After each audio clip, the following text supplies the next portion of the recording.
শ্রীমদ্ ভাগবত গীতা এমন একটা মহাগ্রন্থ যা প্রতিটা ভারতবাসীর অধ্যয়ন করার প্রয়োজন। আমরা সহজ সরল বাংলা ভাষায় অডিও বুকের মাধ্যমে ব্যাখ্যাসহ শ্রীমদ্ ভাগবত গীতা আপনাদের সামনে তুলে ধরছি। ভালো লাগলে চ্যানেলটি অবশ্যই সাবস্ক্রাইব করবেন এবং অডিওটি শেয়ার করবেন।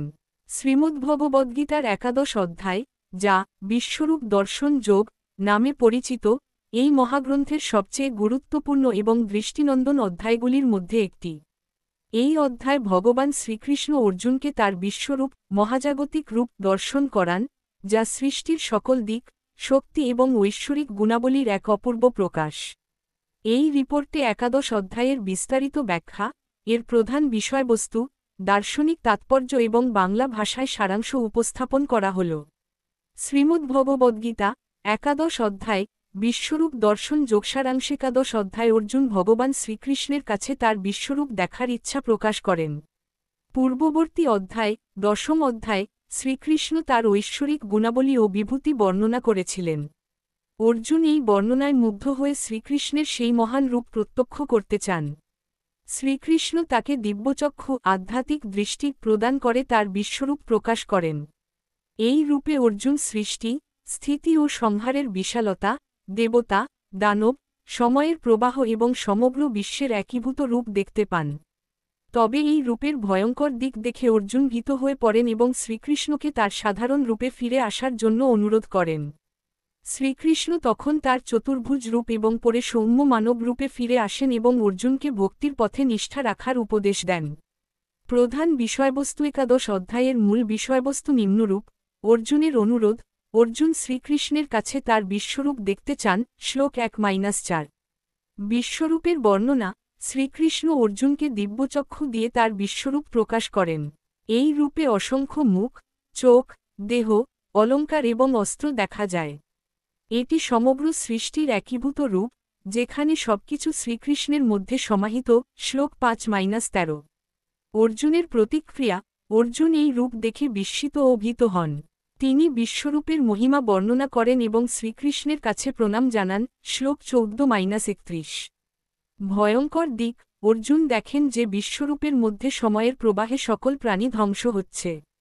কৌরব সেনার যোদ্ধারা শ্রীকৃষ্ণের মুখে প্রবেশ করে ধ্বংস হচ্ছে, যা যুদ্ধের অনিবার্য পরিণতির ইঙ্গিত দেয়। শ্লোক 32-34।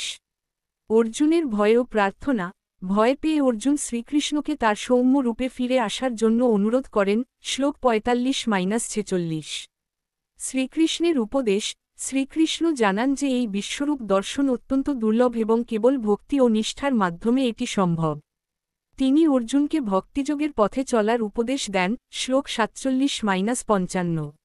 বিশ্বরূপের বর্ণনা ও তাৎপর্য। বিশ্বরূপ হল শ্রীকৃষ্ণের সর্বোচ্চ ঐশ্বরিক রূপ, যেখানে তিনি সৃষ্টির স্রষ্টা, পালনকর্তা এবং সংহারকারী হিসেবে প্রকাশিত হন।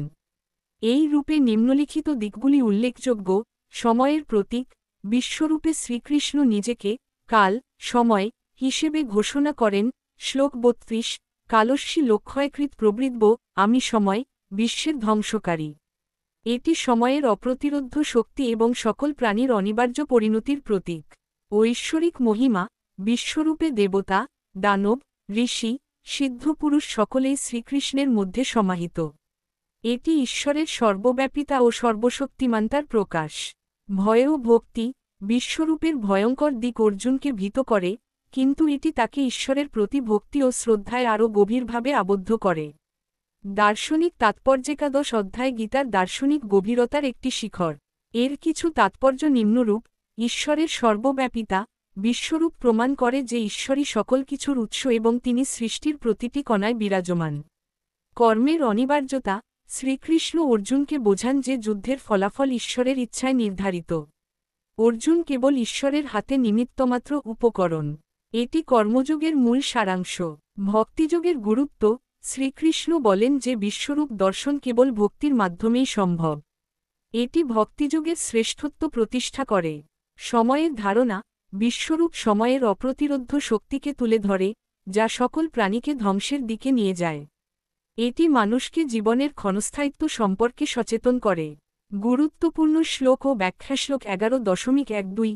দিবি সূর্য সহস্রস্য ভবেদ যুগপদুত্থিতা। যদি ভা সদৃশী সা সাদ্ভাস্তস্য।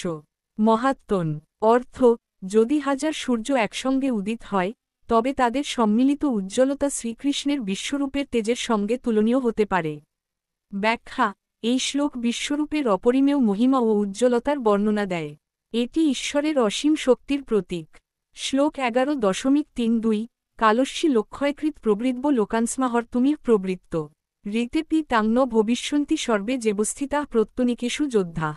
অর্থ, আমি সময়, বিশ্বের ধ্বংসকারী। আমি এখানে সকলকে ধ্বংস করতে এসেছি। তুমি যুদ্ধ না করলেও শত্রুপক্ষের যোদ্ধারা বাঁচবে না।